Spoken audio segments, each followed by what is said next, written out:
tanong ako sa iyo. Saan ba Sa topic lang tayo bro, ginawa ng bro. kwan? Take lang bro ha. Sa topic lang bro. Oo. Sige bro. Oo. Apa. Saan po ba ginawa ng kwan? Tinuturo ng isang pumamatay ng ibang tao. Nandoon sa ano. Sige. Surah 9 at-Tauba aya sa 9:29 ng Quran. Sige ha. Any translation siguro no, pero dito sa Musinkan ako. Oo. Sige. 9:29 kung meron kang Quran diyan Brad ha, ay buksan mo. Marunong ka bumasa Arabic? Hindi po. Walang mo. Beginner Muslim po ako. Sige po. Bago pa ako. Basahin ko po muna ha. Chapter 9, tandaan mo ha. Chapter 9, verse 29. Qatilil ladina la yu'minuna billahi wala bil yawmal akhir. Wala yuharimuna ma harama lahu wa rasulahu. Wala yadinun dinal haqqi minal ladina utul kitaba. Qata yu'atul jizya ayadin wa hum sakhirun. So basahin na natin ha. Fight those who do not believe in Allah or in the last day. Sino mang hindi naniniwala sa Allah, fight those who do not believe in Allah. At magbabayad sila ng jizya. Okay. Sa ibang translation, na Kristiyano tinutukoy dyan. Sabi dito, fight against those who believe not in Allah, nor in the last day, nor forbid that which has been forbidden by Allah and His Messenger, and those who acknowledge not the religion of truth, Islam, among the people of the scriptures, Jews and Christians. So fight the Jews and Christians who do not believe in Allah, and who did not submit to the religion of Allah, Islam, and they will pay jizya, willing submission, until they pay the jizya with willing submission and feel themselves subdued. Alam mo ba na ang mga teroristang ISIS ay ginagamit nila to kapag sila kikitil ng mga Kristiyano, because they were commanded to fight against those who not believe in Allah, mga Kristiyano at Hudyo. Kaya palaging target ng Hamas ang Hudyo, palaging target ng mga Nigerian Boko Haram ay ang Christians because of this verse. What say you? Ano masasabi mo dyan? Ang masasabi ko po, may verse po, yan ang kwan, verse yan, gagamiton kung may nagsimulang gulo. Ang kalaban, nagsimula ng gulo, papatayin yung kwan, kalaban. Oo. Hindi po yan sa kwan. Kailangan, may sino nagsimula, yun ang papatayin. Pero wala nakalagay dyan na inumpisahan sila.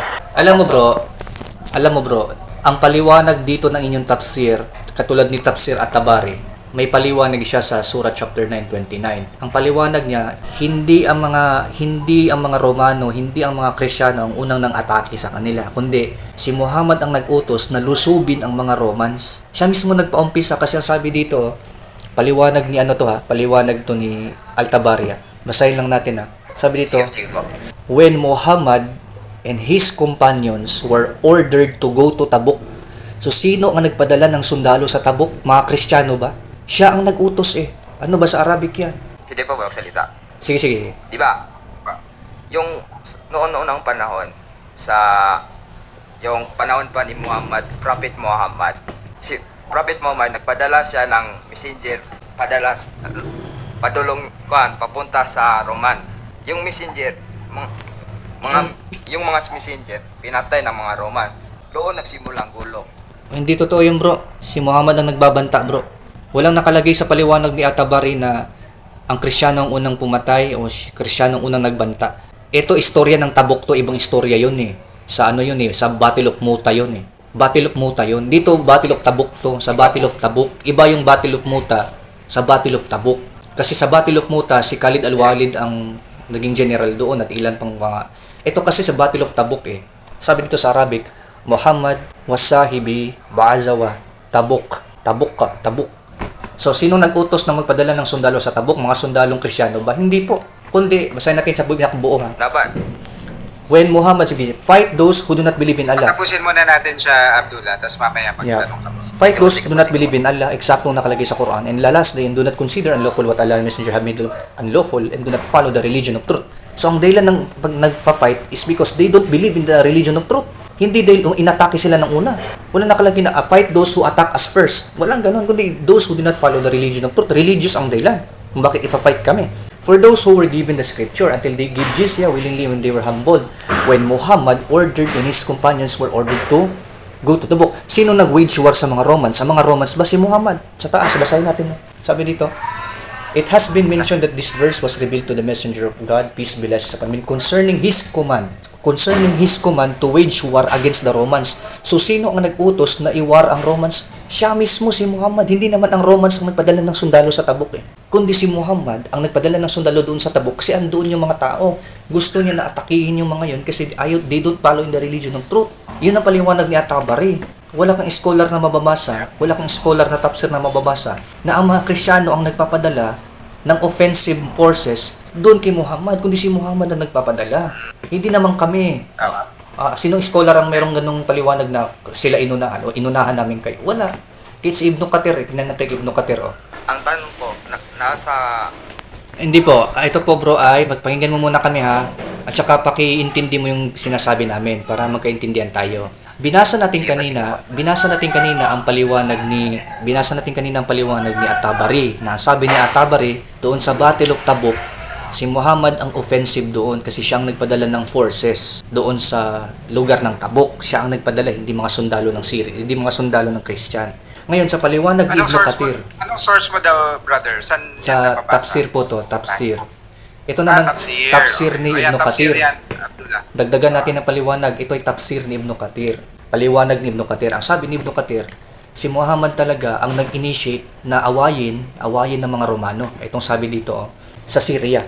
And that was in the year of the drought and the time of summer and heat. The messenger of God, may God bless him and grant him peace, went out intending to fight the Romans in Syria and he reached Tabuk. So ang ginawa ni Muhammad, siya ang nag-intend na i-prepare ang kanilang sarili na awayin o i-fight ang mga Romans na nasa Syria. Hindi naman umatake yung mga Romans na nasa Syria At saka sa Tabuk, hindi naman silang umatake Ang umatake doon na nag-prepare ng kanyang forces, si Muhammad. Siya ang nagpadala siya ang nag-offense, siya ang nagpasimuno ng offensive war. Kaya hindi religion of peace to kapag ikaw mismo ang magiging offensive sa isang lugar Mali yung sinasabi mo bro na, mali yung sinasabi mo na ito'y defense lang, ito'y hindi po, hindi totoo yan. Kundi ang sabi ni Ibn Kathir at ni At-Tabari, si Muhammad ang nagpadala ng mga sundalo para sakupin ang Syria at ang Tabuk. Yun sinasabi ng tafsir ninyo. pwede po magsalita. Sige bro. Sige pa. Alam mo bang kaiba ng Quran at yung sinasabi mo? Wala pong pagkaibahan kasi ang Quran ay tafsir din po.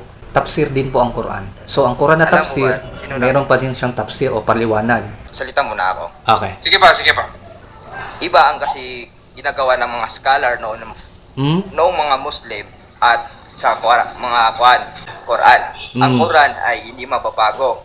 Oh? Ang scholar ay turo-turo lang yan ng mga scholar. Hindi, wala yan sa Quran. So si At-Tabari, si Ibn Kathir, sila ay mga sinungaling, sila ay mga mahilig sa mga inventong bagay, no? Tama ba? Gawa-gawa lang nila to, mga scholar din yung sila Ibn Kathir, pakisabi mo sa amin, sila ay mga hindi mapagkatiwalaan. Pinanganak ako Muslim pero Okay. hindi bata pa ako, hindi ako nag-aral ng Muslim. Sige pa. Parang kwan lang ko, Okay. para lang wala sa akin yun sa noon. Sige pa. Apa. Pinakita na natin ganiha bro, na, di ba ang sabi natin, fight those who do not believe in Allah. Pinaliwanag naman ng scholar nila yon. Ngayon, ano pa bang gusto niyang malaman sa Quran? Meron pa naman tayong ibang talata na, ito pa, example ito naman ay chapter 2 sa Surah Al-Baqarah. Ito medyo nakakagulantang to kasi ang paliwanag dito ng scholar nila ay i-conquer nilang bansa ang isang country. Pero sige, mamaya natin sa scholar. Ito natin sa 216 to 217, which proves that Islam is not a religion of peace kasi nagko-call out siya ng conquest at hindi defense. Conquest kasi ikaw yung mismong aatake. Ang defense kasi hindi ka aatake, doon ka lang sa lugar mo, naka-steady ka lang. Pero conquest, ikaw mismo yung aalis sa lugar mo, i-invade ka ng isang lugar. So, yan ang nangyari dito. So, tingnan natin, 2:16. Sana familiar po kayo sa inyong Quran para hindi kayo, sabihin natin, unaware, no? So, sabi dito, Ako, mag-aaral pa ako. verse 216. Sige, dito muna tayo, 216. Sabi dito, Kutiba alaykumul kitalu, wa huwa kurhun lakum, wa assa an takrahu asya'an, wa huwa khairun lakum, wa assa an tuhhibu shay'an, wa huwa syarul lakum, wallahu ya'lam, wa antum la ta'alamun. Fighting has been enjoined upon you, while it is hateful to you. So ayaw daw nila ng fighting, pero dahil in-enjoin sa kanila, inuto sa kanila, wala silang magagawa, mapipilitan sila. But perhaps you hate a thing and it is good for you, and perhaps you love a thing that is bad for you. And Allah knows while you know. Fighting daw. Ang paliwanag ni Ibn Kathir dito ay i-conquer nila, ang jihad ay obligatory sa kanila at kailangan nila i-conquer ang mga bansa. Kasama ang mga tao, kasama ang mga pera, mga bangko, lahat-lahat. Sige, puntahan natin na surah sa tafsir ni Ibn Kathir. 216. Kaya hindi ito defensive war ito ay offensive war. Opensa. Ikaw mismo yung mag-o-offend ng mga tao na walang ginagawa sa'yo. Paliwanag na kanilang scholar yan. At pwede naman nila itapon ng mga scholar nila. Sorry for the word, pero yan ang nangyayari, no? Tinatapon nila yung scholar nila. Biglang naging walang kwenta mga scholar ngayon. Ito sabi, jihad is obligatory upon everyone. Obligatory daw ang jihad sa bawat sino man.